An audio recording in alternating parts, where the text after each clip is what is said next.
جب بچوں کو خرچی کے پیسے دیں تو اس وقت ہی ان کو تھوڑے سے زیادہ دیں اور ان کو کہیں کہ یہ کسی اپنے کمزور دوست کو دینا، راستے کے اندر کوئی سائل ہوا تو اس کو دینا، اور وہ بھی ان کی عزت نفس کا خیال رکھتے ہوئے۔ یہ جو نمائش کا جذبہ پیدا ہو گیا اور یہ جو سیلفی کا زمانہ آیا، اور اس نے تو رہی صحیح کسر ہی نکال دی۔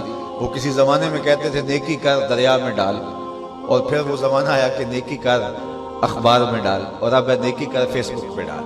اب تو وہ تقوی، وہ جو للہیت، وہ تو ختم ہوتی چلی جا رہی ہے۔ آج کل وہ اجتماعی شادیوں کا ایک رواج پیدا ہوا۔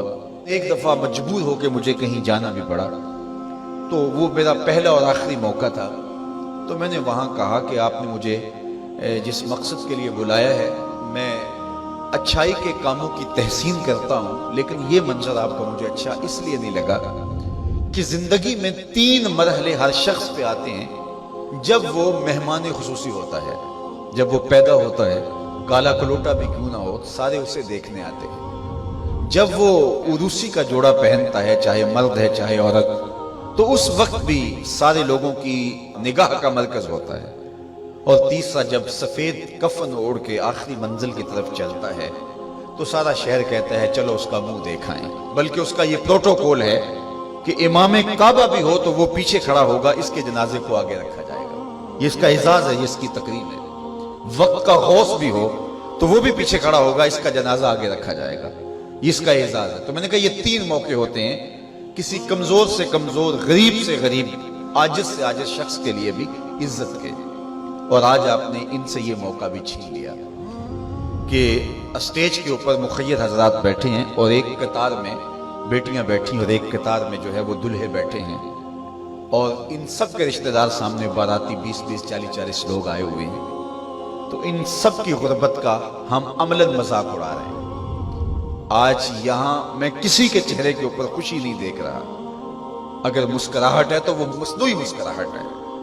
کاش کہ ان کے ماں باپ کے گھروں میں جا کر کے تنہائی کے اندر ان کی مدد کرتے، اور یہ بیٹیاں اپنے گھر سے نکلتی اور ماجرا ہوتا۔ اب ان کی غربت کا گواہ آپ نے کتنے لوگوں کو بنایا، اور صرف اپنے اشتہار کے لیے۔ تو یہ مزاج پیدا کریں، عزت نفس نہ کسی کی مجروح ہونے دیں۔ سب سے قیمتی شے انسان کی عزت ہوتی ہے۔ کبھی آپ نے دیکھا ہو بارش پڑی ہو اور کیچڑ ہو اور کوئی بندہ پھسل کے گر جائے تو وہ بعد میں دیکھتا ہے کہ مجھے چوٹ آئی ہے کہ نہیں، پہلے یہ دیکھتا مجھے کسی نے دیکھا تو نہیں۔ اس کا مطلب یہ ہے اس کو اپنی جان سے عزیز اپنی عزت ہے۔ تو مت کسی کی عزت پہ انگلی اٹھائیں، مت کسی کی تذلیل کا سبب بنے، مت کسی کی رسوائی کا ذریعہ بنے۔ لوگوں کو عزت دیں۔ جب تک غلامی موجود رہی، حضور نے فرمایا کہ جو خود کھاتے اسے کھلاؤ، جو خود پہنتے اسے پہناؤ۔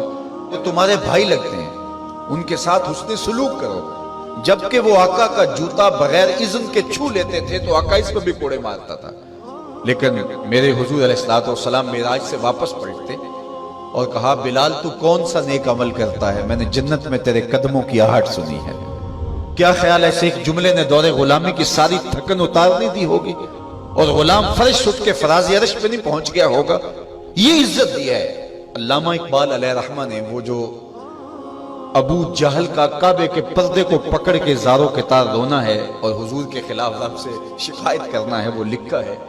تو اس میں جو شکایتیں لگاتا ہے ابو جہل کعبے کے غلاف کو پکڑ کے، تو اس میں ایک شکایت یہ لگاتا ہے کہ از محمد سینہ ما زار زار، ہمارا سینہ بڑا دکھی ہو گیا ہے، اس شخص نے تو ہمارے نظم کو خراب کر دیا ہے۔ با غلام خیش بر یکخاں نشست، یہ جو دین لے کر آیا ہے اس دین کے اندر یہ سبق ہے کہ غلام اور آقا ایک دسترخوان پہ بیٹھیں گے، اور اگر غلام اور آقا ایک دسترخوان پہ بیٹھ جاتے ہیں تو پھر کہاں گیا ہمارا قریش کا سردار ہونا؟ تو یہ تو ہمارا سب سسٹم تلپٹ ہو جائے گا۔ لیکن میرے حضور یہ دین لے کر آئے تھے، انسان کی بنیادی عزت کو بحال کرنا تھا۔ اور حجۃ الوداع کے موقع پر حضور نے پاؤں تلے جس طرح کسی چیز کو روندا جاتا ہے اس طرح کچلتے ہوئے فرمایا آج کے بعد میں تفاخر ختم کرتا ہوں، کسی عربی کو اجمی پر، کسی اجمی کو عربی پر کوئی فخر نہیں ہوگا، کوئی فضیلت نہیں ہوگی، نہ کالے کو گورے پر اور نہ گورے کو کالے پر۔ فضیلت کا معیار کیا ہے؟ ان اکرمکم عند اللہ اتقاکم، جو